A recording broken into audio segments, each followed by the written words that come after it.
Hey everyone, today I'll show you how to follow a Facebook page to stay updated on news, trends, and updates from your favorite brands, celebrities, or organizations. Let's get started.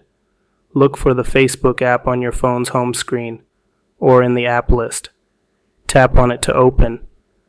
At the top of the screen you'll see a magnifying glass icon. This is the search button.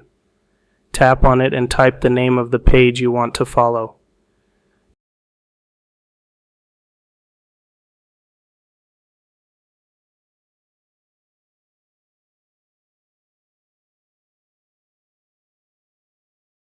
To narrow your results, tap on Pages at the top of the screen.